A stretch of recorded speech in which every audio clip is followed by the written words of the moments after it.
Study point classes की videos देखने के लिए हमारे चैनल को सब्सक्राइब करें और बेल नोटिफिकेशन आइकॉन प्रेस करें।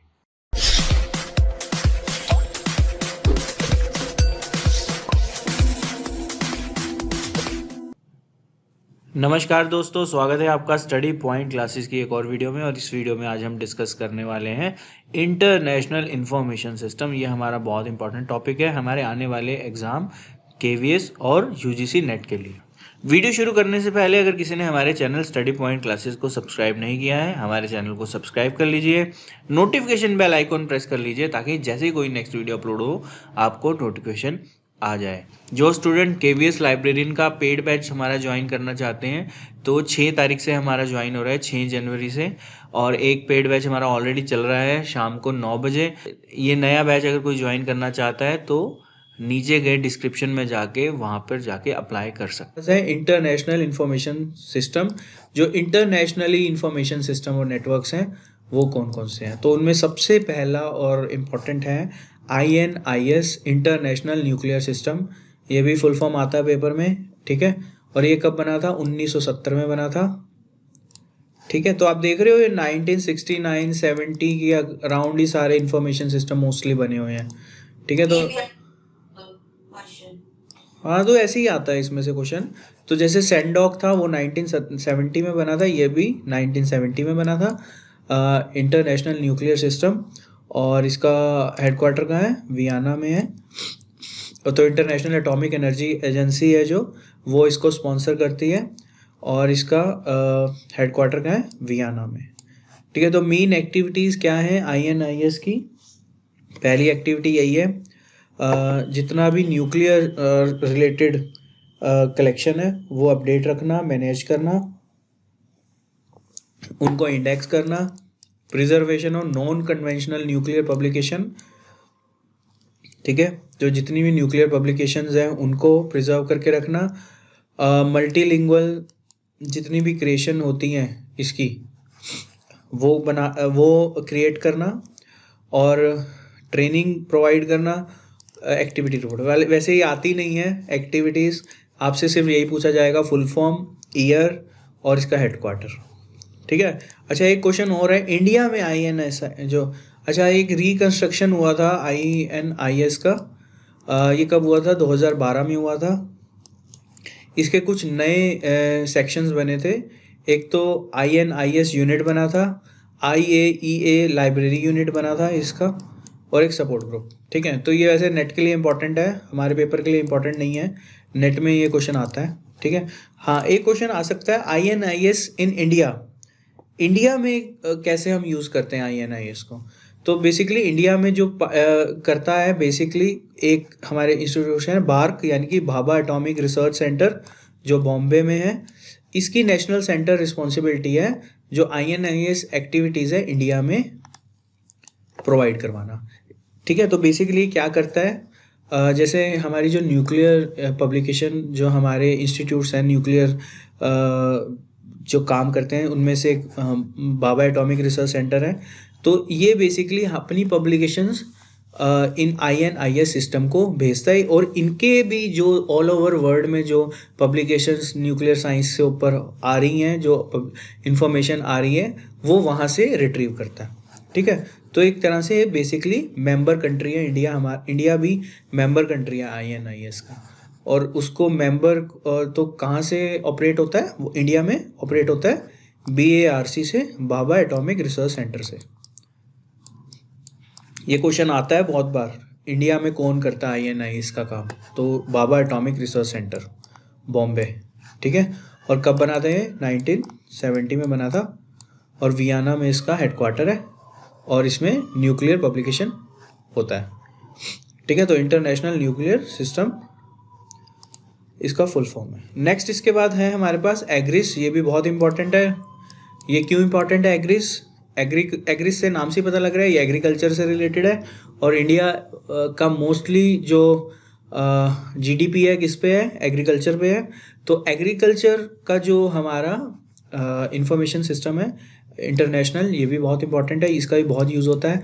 और इंडिया में इसको कौन करवाता है? ICAR करवाता है, Indian council of agriculture research, ठीक है। और ये कब बना था? ये 1974 में बना था। वो 70 में बना था, ये 74 में बना था। INIS 70 में बना था, ये 74 में बना था। और बेसिकली इसकी फुल फॉर्म क्या है? International information system for agriculture science and technology. ठीक है, तो इसका जो कौन करता है? फूड एग्रीकल्चर ऑर्गेनाइजेशन है, जो किसके अंडर आता है? यूनाइटेड नेशंस के अंडर इसकी ऑर्गेनाइजेशन है। ये इसको सपोर्ट करता है एग्रीस को, फूड एग्रीकल्चर ऑर्गेनाइजेशन। ये क्वेश्चन भी आता है।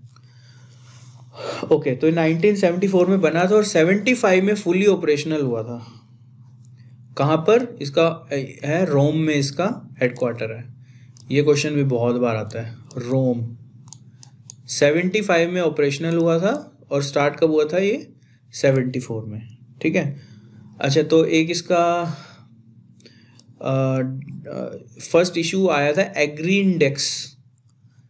ठीक है, तो बेसिकली ये क्या है? ये इसका जो एग्री इंडेक्स है, इसका पब्लिकेशन है एग्रीस का। और भी बहुत सारे पब्लिकेशन है। अगर हम एग्रीस या INS को फुल मतलब बहुत डिटेल में पढ़ना शुरू करें तो कम से कम मतलब 1-1 घंटे का लेक्चर तो इन्हीं पे ही है।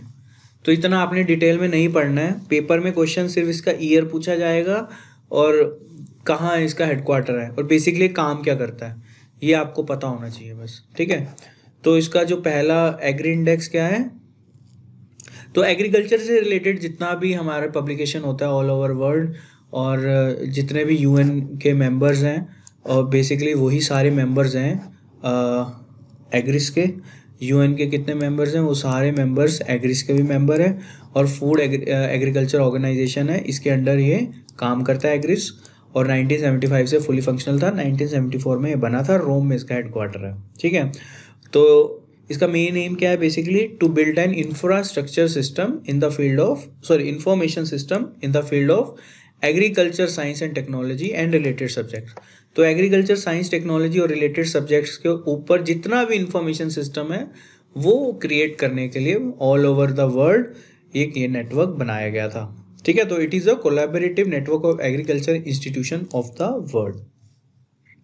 नेक्स्ट, एग्रीज में इंडिया कौन कर देखता है? मैंने बताया ही था आपको। एग्रीज में इंडिया देखता है ICAR, Indian council of agriculture research. इसका हेडक्वार्टर दिल्ली में है, न्यू दिल्ली, पूसा रोड पर इसका हेडक्वार्टर है, अगर किसी ने देखा होगा तो। ICAR तो एग्रीकल्चर का सबसे बड़ा इंस्टीट्यूट इंडिया में है, ICAR। ठीक है, और इसको बेसिकली इसमें एवरेज 3500 बिब्लियोग्राफिक एंट्रीज हर साल इंडिया एग्रीज डेटाबेस को सबमिट करता है। ठीक है, क्योंकि बहुत सारे एग्रीकल्चर इंस्टीट्यूट्स हैं इंडिया में और ये इंपॉर्टेंट है। यहाँ से क्वेश्चन बहुत बार आता है एग्रीज में से। 5 नेक्स्ट, इसके बाद है मेडलर। मेडलर नाम से पता लग रहा है मेडिसिन से रिलेटेड है। तो मेडिकल लिटरेचर सिस्टम कौन सा है? Medical literature analysis and retrieval system. ठीक है, इसको बोला जाता है मेडलर। और ये भी हमारा national library medicine United states किसका सिस्टम है? ये United state national library of medicine का सिस्टम है और ये 1964 में बना था। ठीक है, तो 1970 में कौन सा बना था? कौन सा इंटरनेशनल बना था? हमने पढ़ा है INIS। 1974 में बना था एग्रीस। ऑपरेशन 95 में हुआ था, बना 94 में था। ठीक है, और अगला मेडलर 64 में, ये सबसे पहले बना था। तो 64, 74, 70 ऐसे याद रख लो। ये 3 मेन है इंटरनेशनल। 99% चांस होते हैं इन तीनों में से आने का। ठीक है, तो ईयर इनके याद रख लो। 70, 74, 64। सेंडॉक भी 70 में बना था और हमारा ICSSR 69 में बना था। ओके, तो ये 1964 में बना था। अच्छा, एक क्वेश्चन और आता है मेडलाइन। ठीक है, तो अगर पूछे मेडलाइन क्या है, तो मेडलाइन इसी का ऑनलाइन वर्जन है। मेडलर का ऑनलाइन वर्जन को मेडलाइन बोला जाता है। और मेडलाइन बेसिकली कुछ नहीं है, एक डेटाबेस है, एक ऑनलाइन वर्जन ऑफ मेडलर है। और ये कब स्टार्ट हुआ था? 71 में हुआ था ऑनलाइन वर्जन। तो पेपर में अगर मेडलाइन पूछे कब स्टार्ट हुआ था तो 71 से याद रखना है, और ये 64 में हुआ था। ठीक है, तो ये बेसिकली क्या है, जितना भी हमारा मेडिकल और या रिलेटेड सब्जेक्ट से जो भी पब्लिकेशंस होती हैं उनको इंडेक्स करता है ऑल ओवर द वर्ल्ड, और वो एक नेटवर्क के थ्रू जितने भी हमारी मेडिकल लाइब्रेरीज हैं वहाँ पर देता है। अच्छा, national library of medicine India की वो कहाँ है? दिल्ली, एम्स दिल्ली में है जी, ठीक है। ये क्वेश्चन भी पूछा जाता है। और जो national library of medicine US में है, अमेरिका में है। इंटरनेशनल कहाँ है? वो अमेरिका में है, और नेशनल हमारी दिल्ली में है। तो ये भी याद रख लो, दोनों क्वेश्चन बहुत बार पूछे जाते हैं। और मेडलर की फुल फॉर्म भी पूछी जाती है, medical literature analysis retrieval system. Medical literature analysis retriever system. अभी मेडलाइन क्या है? बेसिकली इसका ऑनलाइन वर्जन है, और 1971 में ये स्टार्ट हुआ था, ठीक है। तो मेडलाइन और मेडलर में कंफ्यूज नहीं होना, बहुत बच्चे कंफ्यूज हो जाते हैं, ठीक है। ये 71 में हुआ है और वो 64 में हुआ है। ओके, इसके बाद नेक्स्ट है ओके, इसके बाद हमारे पास है इन्फोटेरा। इन्फोटेरा भी एक इंटरनेशनल इंफॉर्मेशन नेटवर्क है, और ये बेसिकली किस पे काम करता है? जैसे इंडिया में एनविस है, हमने कल डिस्कस किया था ना, एनविस,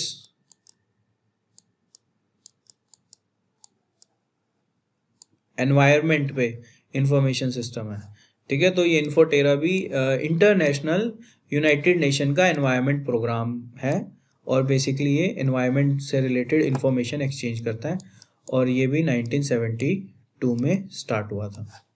इन्फोटेरा। स्टॉकहोल्म कॉन्फ्रेंस हुई थी ह्यूमन एनवायरनमेंट पे, वहाँ से इनकी स्थापना हुई थी, इन्फोटेरा, ठीक है। तो इन्वायरमेंट से रिलेटेड है ये, इन्वायरमेंट की जो इन्फॉर्मेशन एक्सचेंज करता है सिस्टम, और इसको कौन ये यूनाइटेड नेशन का ही ग्लोबल प्रोजेक्ट है, इन्फोटेरा। अच्छा, अगला है इंस्पेक।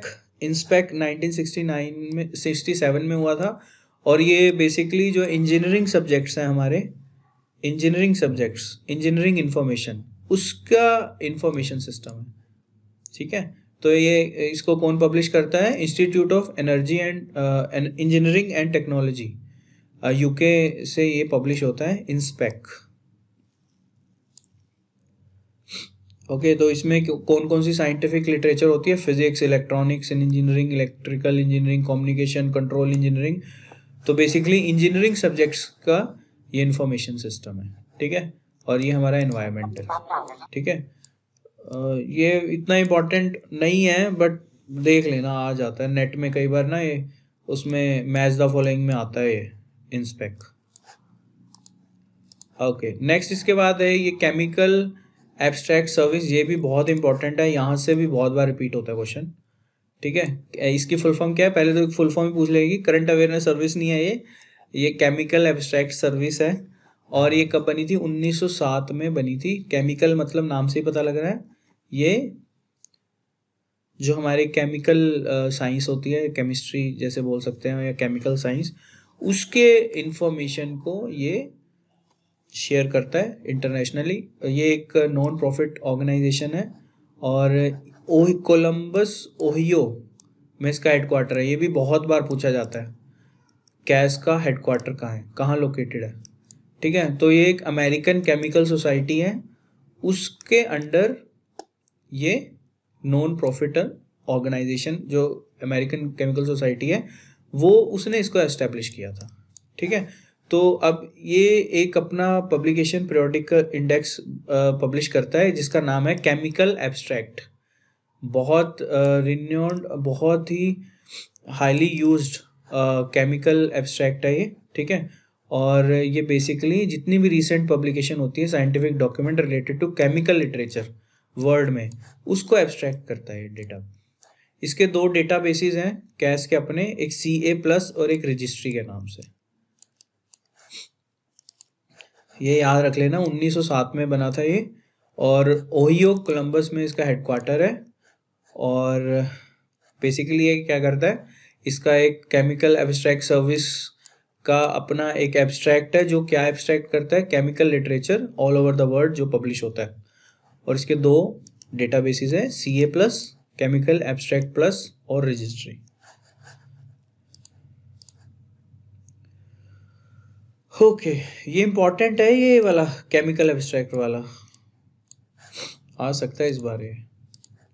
नेक्स्ट इसके बाद education research information centre, Eric एक ये है इंटरनेशनल, ये भी नाम से पता लग रहा है, एजुकेशनल रिसर्च इंफॉर्मेशन सेंटर है, और ये most widely used education related literature जितना भी होता है उसको प्रमोट करता है और एब्स्ट्रैक्ट करता है, इंफॉर्मेशन को स्टोर करता है। ये कब हुआ था? 1966 में हुआ था। और ये कौन सपोर्ट कर रहा है? US department of education office, ठीक है। और एडमिनिस्ट्रेशन कौन करता है इसकी? US national library of education ये करता है। तो ये बेसिकली एजुकेशन का लार्जेस्ट डेटाबेस है वर्ल्ड में, लगभग 1.5 million education record, journals, articles ये कंटेन करता है। तो एजुकेशन का सबसे बड़ा कौन सा है? Eric, education research information centre. Okay, इनकी फुल फॉर्म और ये कब बने थे ये याद रखने हैं इनके। और हाँ, अगर आप भी KVS लाइब्रेरियन का टारगेट बैच जो कि हमारा पेड बैच है, 199 इसका फीस है, 6 तारीख से हमारा ये स्टार्ट हो रहा है। ओके, अगर कोई ज्वाइन करना चाहते हैं तो हमारे स्क्रीन पर दिए गए नंबर पे आप व्हाट्सएप कर सकते हैं या फिर डिस्क्रिप्शन में जाके वहाँ पर आप अप्लाई कर सकते हैं। मिलते हैं नेक्स्ट वीडियो।